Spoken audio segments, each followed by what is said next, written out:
Chacun de nous est lépreux ici. Amen. Et on doit jouer le rôle des lépreux. Le monde dans lequel on vit, c'est un monde qui est sous domination satanique. Amen, non? Amen. C'est un monde qui est sous domination satanique. Chacun de nous, avant de connaître Jésus, sait dans quoi il était. Oppressé, vilipendé, privé de sa dignité. Comme nous étions privés de dignité, de gloire et de bonheur, c'est comme ça, tous ceux qui nous entourent sont privés de dignité, de bonté et de gloire. Et puis, nous on est allés dans le camp, on a trouvé la nourriture. La nourriture qu'on a trouvée, c'est quoi? C'est la parole de Dieu. Les gens nous ont parlé de Jésus. Et quand on a compris la bonne nouvelle, on l'a reçue. Et quand on a commencé à vivre cette bonne nouvelle, entrer à l'église, commencer à voir les bienfaits de Dieu, on est assis comme les lépreux, en train de se lapider avec la nourriture qui est trop. Amen. Quelqu'un me suit? Est-ce que quelqu'un me suit? On a découvert la vie, on a découvert Christ, on a découvert Jésus, le libérateur, le restaurateur, le défenseur. Amen. Jésus nous défend des puissances de la sorcellerie, des puissances du maraboutage, les puissances du fétichisme. Là où on voulait nous rendre fous, Jésus a brisé le pouvoir de la folie et nous a donné l'intelligence, et nous a donné la conscience de soi. Et on n'est pas fou, on est bien portant, on est vivant, on travaille, on mange, on vit bien. Amen. Mais le problème c'est quoi? C'est qu'on n'a pas encore pris la décision d'aller dire aux autres qu'il y a la nourriture. Amen. Alléluia. Amen. On n'a pas encore pris la décision de dire que cette année, c'est une année de bonnes nouvelles. Alléluia. Amen. Tu viens à l'église. Quand tu es à la maison, que tu as eu un rêve, et qu'on t'a poursuivi dans le rêve, automatiquement tu te lèves, tu commences à prier, tu commences à bombarder, tu commences à ramasser les œuvres des ténèbres. Effectivement, les œuvres des ténèbres reculent. Amen. Au nom de Jésus. Et tu te reposes, tu dors, tu te réveilles le lendemain, tu vas à tes occupations tranquillement. Mais à côté de toi, il y a quelqu'un quand il est oppressé. Et il ne sait pas qu'on doit dire le nom de Jésus. Quand il a fait un mauvais rêve dans lequel on l'a poursuivi, il ne sait pas qu'on doit prier pour dire le nom de Jésus. Et il souffre. Et souvent, la solution qu'il veut trouver à tous ces problèmes, c'est le suicide. Et ça va se tuer. Mais nous, on est là. On est là. On n'est pas capable de dire à quelqu'un que Jésus est mort pour nous. On n'est pas capable de dire à quelqu'un que Jésus est mort pour lui. On n'annonce pas la bonne nouvelle. Alléluia. Le Seigneur nous interpelle aujourd'hui. Et nous menons tous en mission pour dire que c'est une année de bonnes nouvelles. Amen. Alléluia. Est-ce que les lépreux, quand ils ont découvert la nourriture, ils avaient honte d'aller dire à leurs camarades qu'il y avait la nourriture? Non, c'est la soif de tout le monde. Chacun a faim, chacun cherche la nourriture, chacun veut manger. C'est une bonne nouvelle. Aujourd'hui, le monde dans lequel on est là, dans ce monde-là, tout le monde a soif de la paix. Vrai ou faux? On a soif de paix. On a soif de tranquillité. On a soif de bien-être. Mais ils trouvent ce bien-être-là où? Il y en a qui pensent que en allant se mettre sur les réseaux sociaux et puis avoir beaucoup de likes, les likes, c'est là-bas que va se trouver sa satisfaction. C'est là-bas que va se combler son vide. Non, le vide ne se comble pas là-bas. Le vide se comble en Jésus-Christ de Nazareth. Amen. Alléluia. Amen. Mais nous, on a reçu Jésus. On a découvert le trésor. Mais on n'est pas capable d'aller dire aux autres que venez, il y a un trésor ici, il y a Jésus ici. Quand tu le pries, il renverse tout ce qui est autour de toi comme puissance des ténèbres et il te donne la vie. Il y en a même qui sont pris au piège par les œuvres des ténèbres. Les accidents que vous voyez, ce ne sont pas tous les accidents qui sont simples. Alléluia. Amen. Il y a des accidents qui sont dus aux puissants des ténèbres. Ce n'est pas partout où on voit que quelqu'un s'est noyé, que c'était normal. Non. Il y a beaucoup de choses. Et le diable est à l'œuvre. Et nous, on est assis. Et chacun est assis, disant que moi, je ne suis pas pasteur. Ça, c'est les pasteurs. Mais mon frère, ma soeur, toi qui me regardes, est-ce que là où tu es, ceux à qui tu as accès, est-ce que c'est à eux tout ce que le pasteur a accès? Non. Non. Quand tu vas au marché, le nombre de personnes qui passent devant toi là, est-ce que ceux-là passent devant le pasteur? Non. Même si le pasteur se lève pour faire son travail, il ne pourra pas toucher toutes les personnes qu'il faut toucher au moment important. C'est pourquoi le Seigneur met chacun de nous en mission cette année. Ils sont nombreux. À l'école, les collègues, les élèves même. Dans ton travail. Je ne sais pas quel domaine d'activité choisir pour te dire. Mais le domaine dans lequel tu es, Dieu dit qu'il t'a mis là pour que tu serves d'instrument pour qu'il puisse toucher quelqu'un. Alléluia.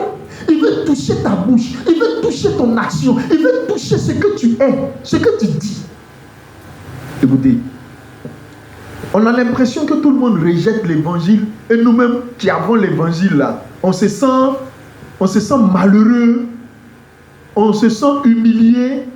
On a l'impression que ce que même on vient de proposer là, c'est n'importe quoi. Non les amis, c'est pas n'importe quoi. Ce n'est pas n'importe quoi. C'est la vie qui est là. On peut contester l'évangile. On peut dire toutes les contradictions sur l'évangile. Mais il reste et demeure la vie. Alléluia. C'est pourquoi chacun de nous doit être en mission. Comme c'est lépreux, ils sont allés faire la mission. Ils sont allés parler à leurs semblables pour leur dire: voici une très bonne nouvelle. Le peuple qui est affamé là va trouver la nourriture. Alléluia. Nous devons parler, nous devons servir Jésus, nous devons faire tout ce que nous devons faire ou que le Seigneur nous appelle à faire. Autour de nous, les amis, vous ne pouvez pas savoir combien de personnes dans leur maison pleurent chaque jour à la recherche d'une solution. Des femmes qui veulent enfanter, qui ne peuvent pas. Des gens qui veulent travailler, qui n'arrivent pas. Des personnes qui essaient une activité, qui n'aboutissent pas.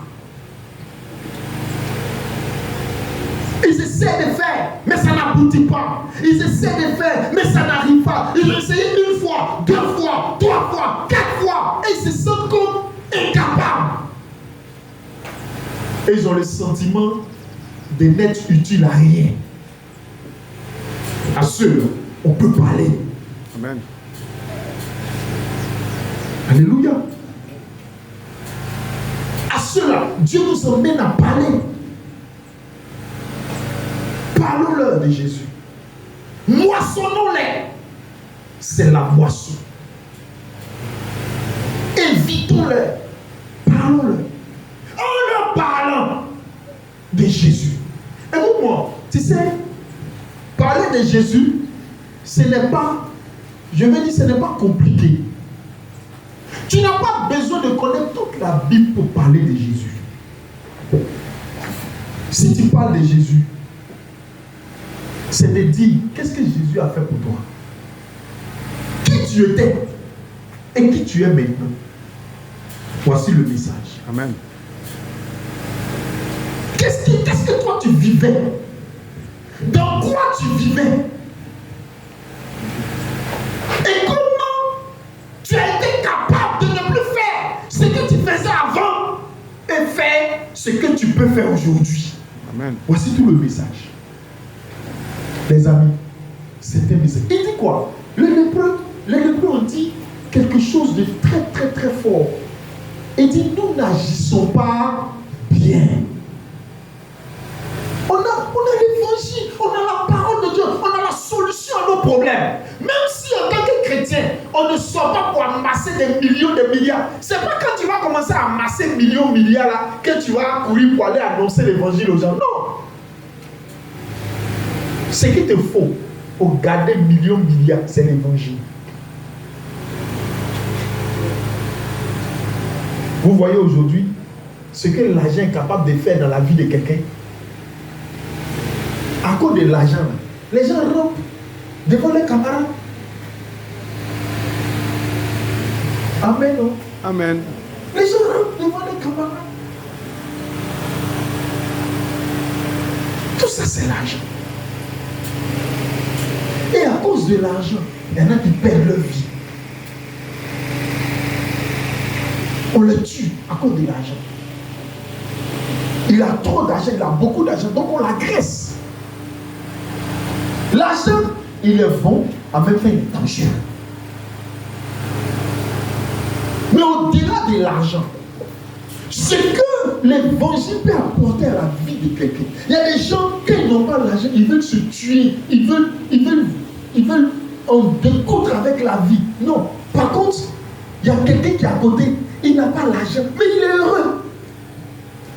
Comment lui là, il réussit à être heureux, à être tranquille, à ne pas être perturbé ni paniquer pendant qu'il n'a pas l'argent. Oh l'autre, quand il n'a pas l'argent, c'est la débandade totale. Il n'y a pas l'argent. Mais comment on fait pour aller faire make-up? Il n'y a pas l'argent. Mais le week-end, on fait ça. Il y a des gens là, on ne joue pas le week-end. Alléluia.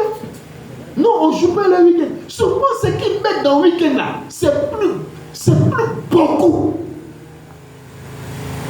que ce qu'ils sont capables de mettre dans leur avenir. Juste pour un week-end.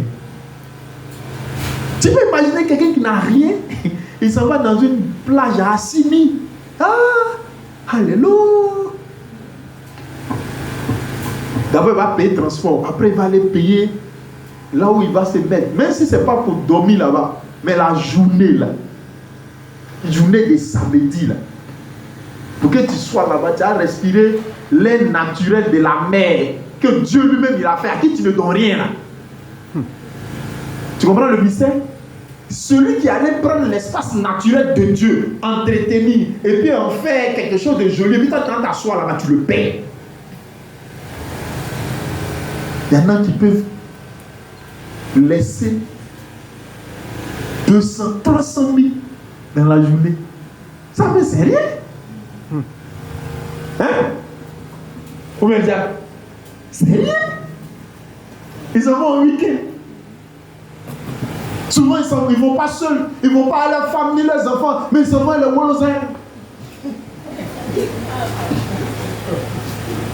Il va payer son transport, payer le transport de Wolonso, payer le coin où il sera, et puis payer, il va se mettre la Wolonso en confiance. Tout ça, c'est l'argent qu'il dépense. Il va montrer à la Wolonso que c'est dur. Alléluia. Et parce qu'il n'a pas l'argent pour faire tout ça, il est malheureux. C'est pourquoi il y a des gens là, ils travaillent chaque jour pour qu'il ait toujours l'argent, pour ne pas que le Wolonso l'abandonne. Voici son problème. Sa vie là, voilà ça. Il faut qu'il les aide toujours avec lui, parce que c'est ça qui le fait vivre. Seul, on peut aller dire, il y a autre chose qui peut te faire vivre. Et mieux que ça peut te faire vivre. Ça te fait vivre non seulement ici, mais jusque dans la vie éternelle. Amen. Alléluia. Ça peut te faire vivre ici. Tu n'as rien, mais tu es en paix. Tu es tranquille. Tu n'as pas de pression.